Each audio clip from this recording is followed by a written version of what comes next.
Today we did a preventative fungicide application trying to prevent the powdery mildew from forming, which is our largest problem here with wine grapes. Here we utilize backpack spraying, as this is head-trained Zinfandel, so it's impossible to get through at this point with the tractor. Today we're out here doing a commercial application using our Yamaha remotely piloted helicopter, the RMAX. A reason we landed in vineyards is it's a challenge to treat some of the smaller fields and the fields that are on steep hillsides.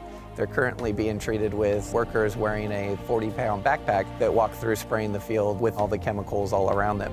Here in Napa Valley, there's so many vineyards that are tight row spacing and difficult terrain to get to. So we have an experimental design where we are comparing the Yamaha RMAX to the backpack sprayers, spraying completely randomized sections of the field, comparatively looking at coverage, efficacy in controlling that disease.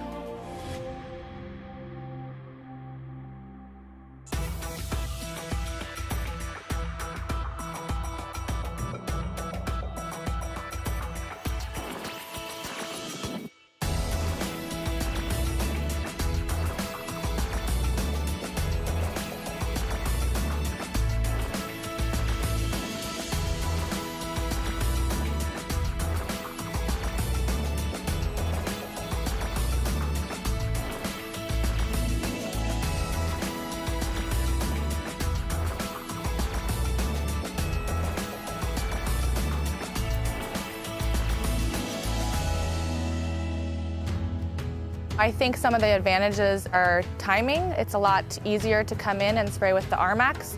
Backpack spraying takes a little bit longer to do, takes a lot more manpower. I think that the RMAX looks like it's less compaction. A lot of compaction can cause decreased root growth.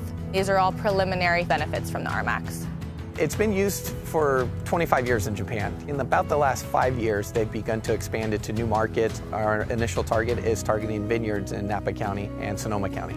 What we're doing is Yamaha's offering a service. We will not be selling the units. We want to maintain ownership of the units. We want to make sure that they are used properly, and we also want to make sure that the strict maintenance schedule is followed. A vineyard would contract out to us, so it will be Yamaha pilots, Yamaha staff that are performing the spray service applications.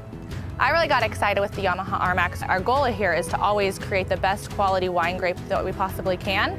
We need to look to the future a lot for new technologies and decrease a lot of the potential worker exposure and grow wine grapes in the future and in a sustainable way. This is just the first step. There could be additional crops, additional ways to utilize the RMAX that will only grow the market even more here in the U.S.